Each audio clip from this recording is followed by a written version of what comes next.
Hey, hey, secondhand soul fans.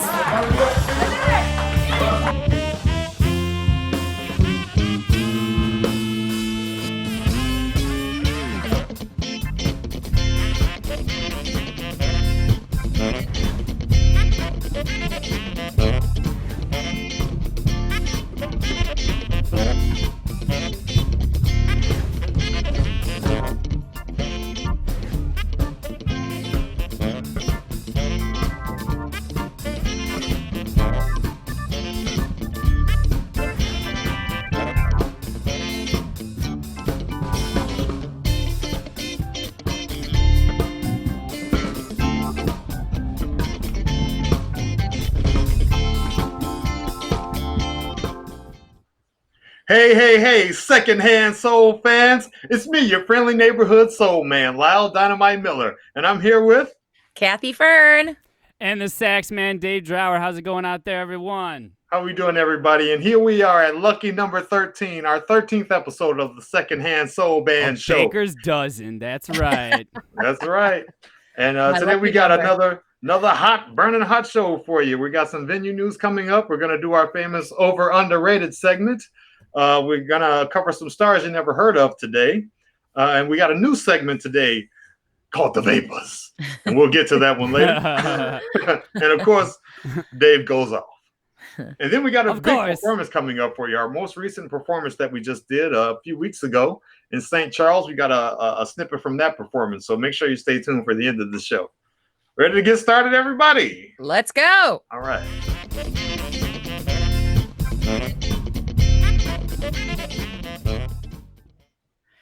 Yeah, so I had an amazing week, as everybody knows, because God forbid I let anybody not know that it's my birthday. Thanks, everybody, for tuning in last week. We had a huge increase in viewership, so thanks for that. I met up with friends all week. I went out quite a lot this week, but, as my friend Patty calls it, opening ceremonies and closing ceremonies. So I started early the day before. I headed up to... where did I go? I went to Richie's in Schiller Park and saw Tony Bernard and got to sing a couple tunes with him. We were outside. We were socially distanced, so it's nice. Saw some fans, said hello to some people. Judy was there. And, we were all saying how much we miss each other and can't wait to dance again together. And then we met some new fans too. So then I headed up to Zia's in Park Ridge on Wednesday. Food was fantastic. Thursday, I was at the Harp and Fiddle in Park Ridge, where Finbar Fagan was playing in the beer garden, and he was really great, really fun. And then Friday was the closing ceremonies. It was at a wood fire in Long Grove. Food was ridiculous, and Sam Savage was there. He's a person that's been around for a long time, and he knows what he's doing. He probably sang happy birthday to me at least 3 times throughout the night. I got to sing a song with him. And I can't wait to see him again. He was really a joy to watch. He's a seasoned performer, and he obviously loves what he's doing. So hi, Sam. It was really great to get to finally meet you, and I'm sure we'll see each other again. So I got out, and my social bucket is full this week, so I'm feeling pretty darn good. Sounds cool, yeah. All right, birthday week, yeah. Birthday weekend, celebrate. There's nothing like it. Birthday bash. All of that and a show. That's right. Sounds like a winner to me. Yeah, no, my birthday back in April was like the beginning of the COVID crisis. So it was, nobody's doing anything. This is horribleness. I'm getting drunk by myself. Yeah, I think my birthday was about a month ago. My wife and I cooked out in the backyard wearing masks. It's great. Right. Yeah, I know. It's exactly what we all wanted. Yep. Right? But that's okay. That's okay. We have our favorite thing coming up.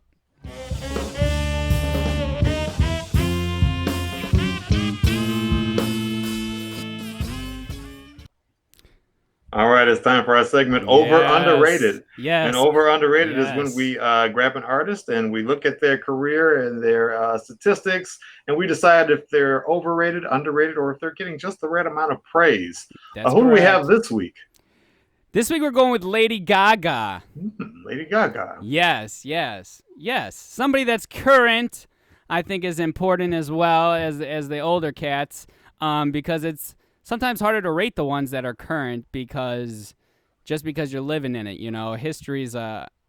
History's written by certain people, and it's different than the current situation because that's written by the media at the moment. So, hey man, I'll be happy to start. I think Lady Gaga is getting the credit she deserves. I think as an artist, she has really she's honest to herself, and if you're talking about just the craziness that she wears on stage, she's an artist through and through. And you would like this too, because it goes back to our Argos thing. Not only does she do amazing music, she could sing, she could play the piano, and she could write. She also can act pretty darn good. That's pretty for darn sure. well. Yeah. Yeah. So Well, I think believe. go ahead. I believe she was an instructor before. Was she not a teacher? A music teacher, or maybe a drama? I feel like that. She's so young. Well, she's 34 years old, but she is a very strong actor, singer, performer, and charitable. It's funny, Lady Gaga, for all of the fads and trends that she's inspired, and fashion things that are such a big part of her identity. I think that for me, it is the uniqueness. I think that it's not just to grab attention. I think she is saying, be yourself. This is an Argo segment that's going to be done later, by the way. But Lady Gaga is so much about self-identity and taking pride in who you are. And there's so many people who can't identify with anybody because they don't have that bathing suit body, or they don't, whatever it is, don't have that thing that everybody looks up to. And Lady Gaga, her big message with her music, with herself when she speaks, is right. Be you. Yeah. Nobody can do it better. Exactly. And Be proud of it. There's I can't tell you how many times I'll go to like a day job and be the weirdest cat there. And it's just it's not. Sometimes I think it's like, oh, well, I'm a city guy, and if you work in the suburbs, people sort of live a different life. Sometimes you think, but no, artists just. It's okay that we're proud of our difference, like everybody's actually very weird in general. Oh, like yeah. if you actually like went into what people actually do with their lives and how like people are psychopaths everywhere you look. So I have a theory too. Like when you meet people with potential for dating, like you're just trying to figure out if your weirdness is like their weirdness. There's no such thing as normal. Like you just want your weirdness. Right. Yeah, normal is weird. Well, this make a zipper that works. Exactly. Yeah, that's the thing that none of us seem to get. This normal is weird. There's no such thing as normal. There's 7 million people, billion people. Right. When it comes to Lady Gaga, she's just so genuine. Like I can smell bullshit a mile away. When I hear some people on the radio or actors, like they are just saying the thing that is going to either be the most controversial or making them look good. And she just says, like, she's just so honest and true, like you said, Lau, to who she is. And that's the message. She does go out of her way to give out that positive message to her fans. And anytime she's ever interviewed, we all know Howard Stern does amazing interviews. I was looking forward to hearing her interview because he asks such amazing questions, and she was an open book, and it was just so cool to hear her stories. And then they have an amazing in-studio setup. So to hear her singing like straight up by herself with the piano, playing and singing by herself, it was like, wow. I was just blown away listening to that voice. It's so strong and yet vulnerable at the same time. And she just knows how to use it. And then watching her in my very favorite movie of all time now is A Star is Born, the most recent one. And I've seen it a million times now. And I just love that movie. And it's just such a good job. She does great. Bradley Cooper does great. It's one of those great music movies that, man, I could watch it every day. I just love that movie. So yeah, she's amazing. I say she maybe is slightly underrated, but like you said, it's her career is not over. So we don't look back at her in 20 years and say she was underrated, but we don't know. But I have a feeling she's going to be creating until she's dead. Like she will not stop. Yeah. No, we haven't seen nearly the last of Lady Gaga. We haven't seen the middle of Lady Gaga. This is the beginning here that we're seeing. Right, and I'm going to be interested to see how she translates into different styles, because all the major artists that sort of have amazing careers through their life, they go from one style to the next, and they add them. Like my man Stevie Wonder, how many of his songs, like he goes from reggae to blues to jazz to R&B to, it's just like, and it's almost like he's mocking the style sometimes, because he's like, okay, I'll just write a song like that. No problem. Exactly. So, it would be awesome to hear an album that Lady Gaga maybe even goes through history of styles and writes stuff, So if she's listening, that would be the next step in your artist trajectory, in my opinion. Right. Maybe have a tenor sax solo like somewhere in there. I could do a recording. Yeah, there you go. It brings it up. Available, Dave? If Lady Gaga comes calling? Hey, no, I'm available. All the gigs got canceled, so yeah, book us for recording. Sounds great. Oh yeah, I'll fly to New York. Yeah, no problem. All right, we have a new segment coming. Not the new one, but a new one to our viewers. To right now. Stars you've never heard of. That's correct. So, you guys might have heard of this person, but I just wanted to point this person out because a lot of people don't realize that she sings the song that she sings. I mean, it's kind of like a one-hit wonder because not a lot of people know of the rest of her catalog, but she has other music. But I'm talking about the very first time I heard the song Band of Gold. I assumed, along with a lot of other people, that it was sung by Aretha Franklin. And I still hear that at shows now, like, who sings that song? And they're like, it's not Aretha? I'm like, nope. So it's Frida Payne. And Frida Payne is a singer known for that song. That was her biggest hit. She was also a Broadway actress. Her sister, Sherry Payne, was a Supreme. And as you can see in that picture on the left, that's what she looks like now. And she's 77. So you go, girl. Damn. And on the right is one of her marriages. She's married 2 times or 3 times. It's in my notes here somewhere. But she married Gregory Abbott. And what's the song, Lyle? She's married to Gregory Abbott. He came out in '86 with the song Shake You Down. He came out with about 40 other songs. That's the only one I've heard, though, Shake You Down. Girl, I wanna shake you down. Love that song. We'll go all the way to hell. Okay. That's it. That's the one. Ding, That's ding, the only ding. One. Right. Hopefully that was not a ding from our friends at Facebook. I don't know what song that was. No, absolutely not. Facebook, absolutely not. Yeah, if you picked up that algorithm. Yeah, then their algorithm is pretty good at that point. So she was a jazz singer. It started out as a jazz singer, listening to Ella Fitzgerald, Billie Holiday. Then as a teenager, she attended the Detroit Institute of Musical Arts. She did a lot of radio commercial jingles and took a part and won many local TV and radio talent shows. In '63, she moved to New York City and worked with many different entertainers, including Quincy Jones, Pearl Bailey, and Bill Cosby. Her debut album was a jazz album, and it was released in '64. And then she also was on different TV shows, including The Merv Griffin Show, The Tonight Show as Johnny Carson. Then she added Broadway credits to her repertoire. She understudied Leslie Uggams.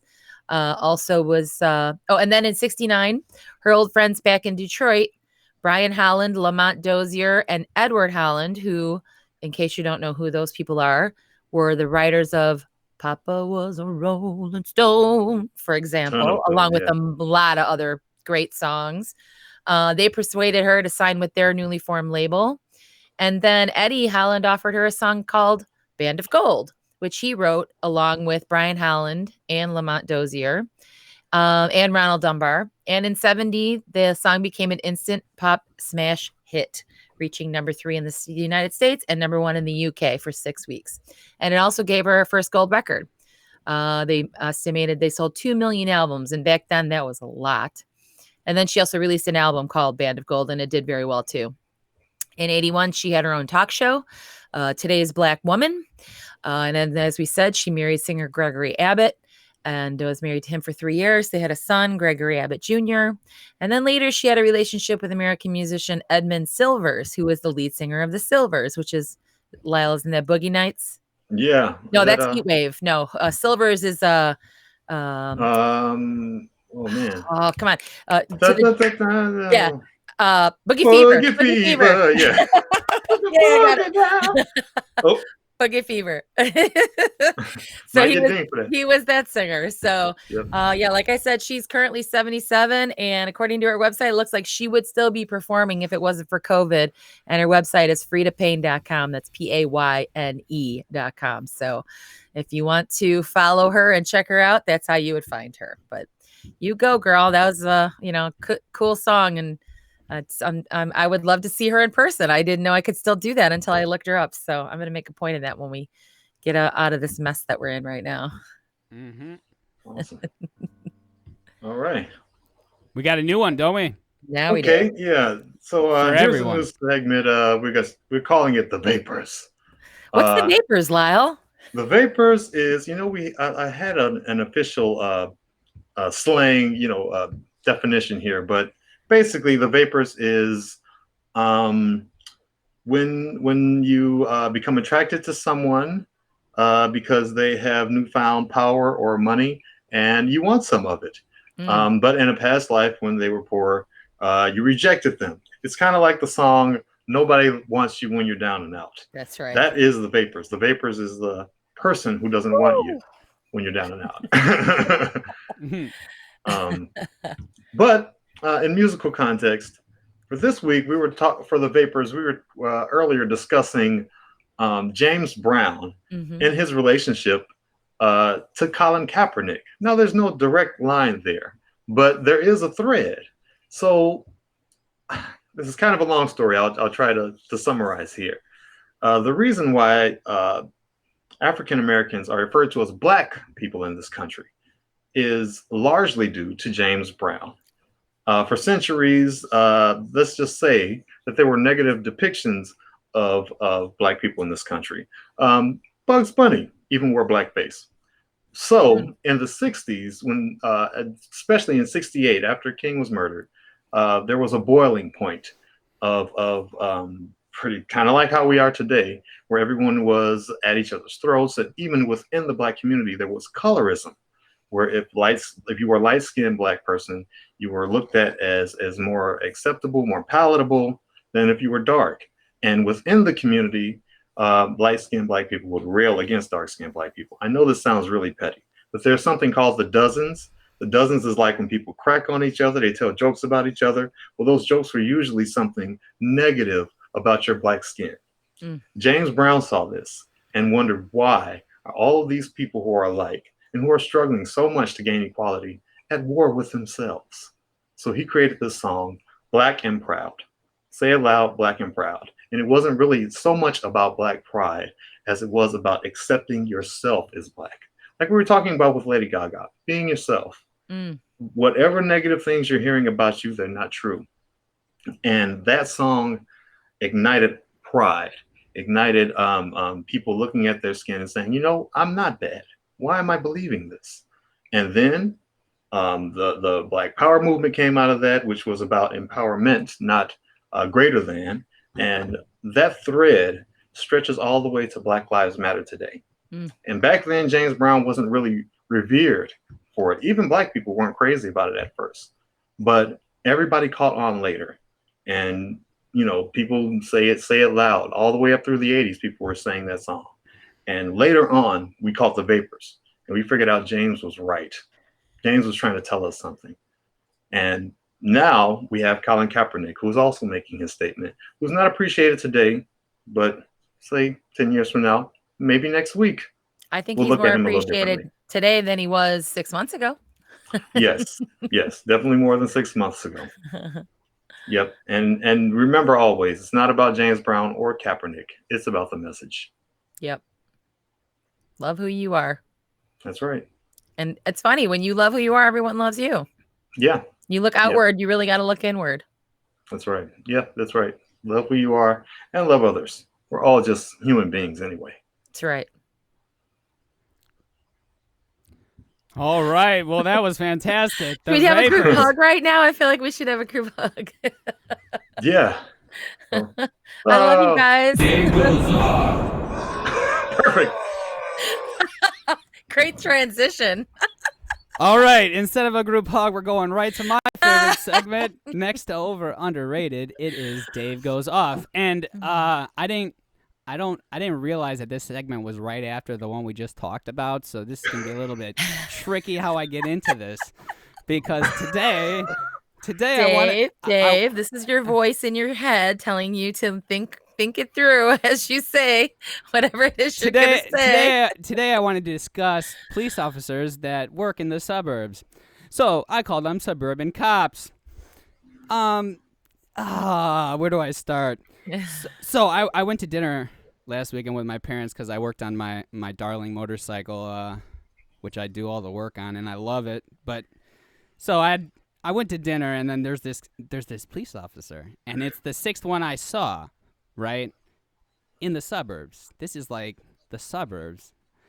Anyway, and we went like 2 miles, and I'm seeing 6 cops. Okay, my mom's like, it's a holiday weekend, relax. So this police officer, he's hiding in the bushes, right? And then at stoplights, he was running up to cars, and then he was busting them for not having a seatbelt on, and then making them come in the parking lot and giving them a ticket, and then he kept doing this. I'm sorry, that's not your job, my man. I do have to give a shout out, though.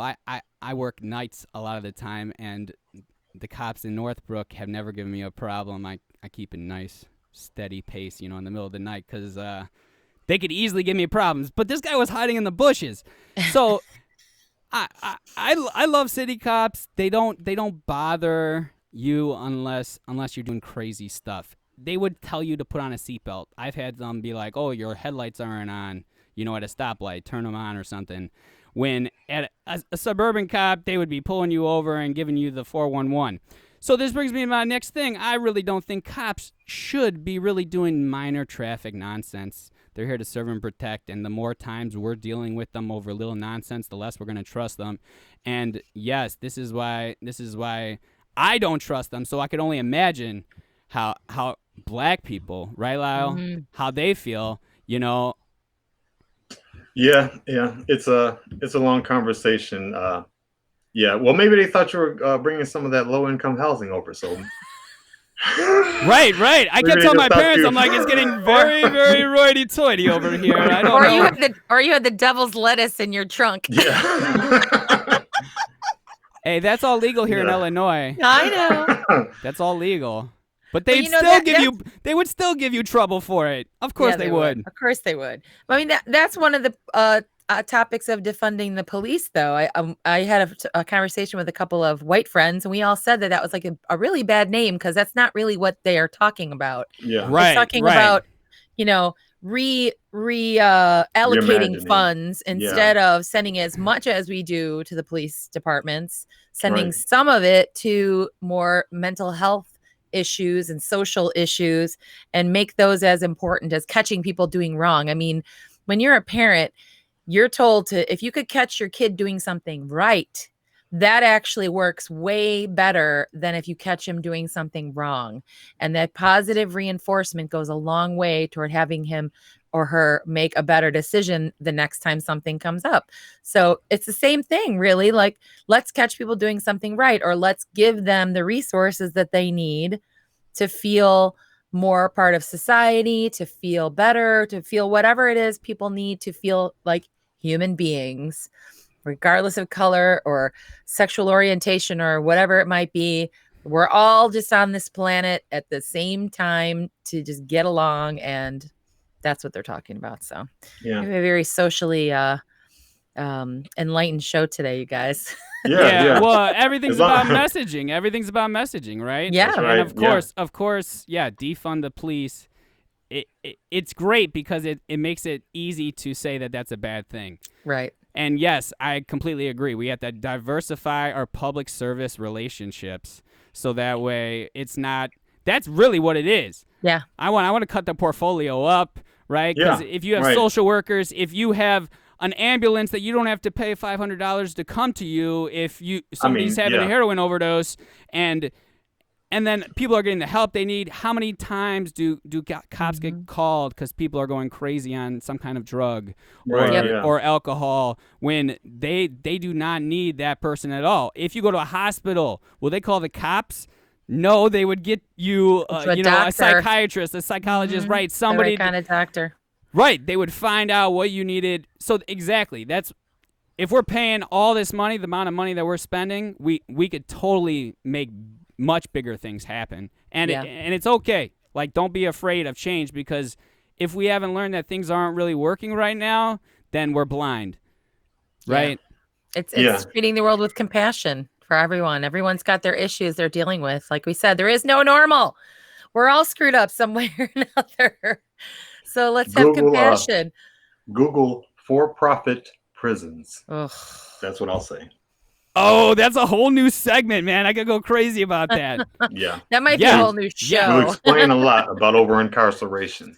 Wow. Oh, absolutely. Absolutely. Because it's profit. Yeah. Right? And that's but taxpayer money. I appreciate having you guys as my friends, because, these things are not on my radar. I don't know what that means. So now I'll go and look it up, and now I will educate myself and understand the concept a little bit more, so it's good. It's good to talk about this kind of stuff. Don't be afraid. I miss having civil discourse with people.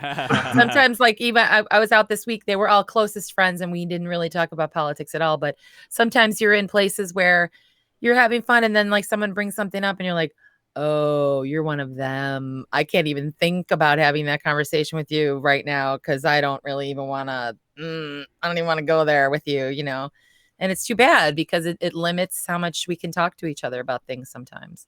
Yeah, well, it's sometimes by design too. It's bandwagon testimonials, the same kind of peer pressure and bullying that allows things that are unhealthy to continue to happen. True. Because the bully pulpit, or somebody's telling everyone else, you do it this way, and it's the wrong way, but the majority says it's the right way, so is the right way. Right.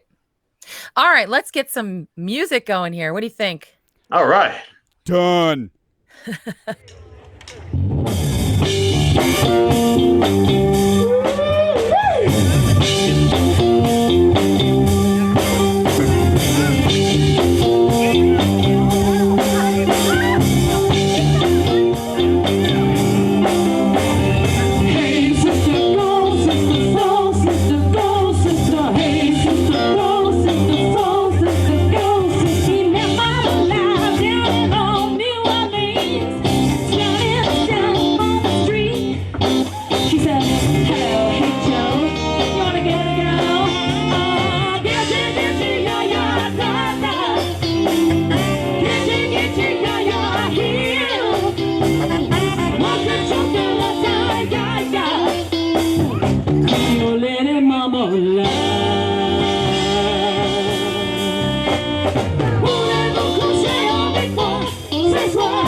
about it for Kathy Fern? Oh, How man, about that it? was so much fun. It was Yeah. so much fun. I love wearing that headdress. I love people's faces. They're like, what is going on up there? Yeah, we got to get something. We could, bam, a whole hip outfit. Maybe like a tear-all Velcro thing. Woo! But, We got lots we could do during COVID lockdown, huh? yeah. I better get out my sewing machine. Well, thanks everybody for tuning in. We appreciate you guys, bringing your friends on. And like we were saying, we had a great a week this week with lots of people tuning in. So let's keep it going. Get some more friends to join us. And, we are going to have one hell of a party when we see you all again. But in the meantime, at least we can gather here once a week on Wednesday nights, 8:00, YouTube and Facebook. Preferably YouTube. We want to get those numbers up a little bit because that'll allow us to do a little bit more when we get enough fans on that channel. It's a newer channel, so make sure you ring the bell. Yeah. Yes, and you can see our Venmo and Zelle is floating around up there. So, help us out that way too if you feel so inclined, if you feel entertained by today's show. Yeah. And if not, we ain't had no hits. Send some money.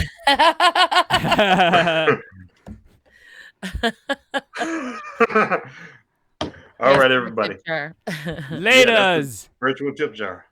Bye, everybody. Hey, secondhand soul fans.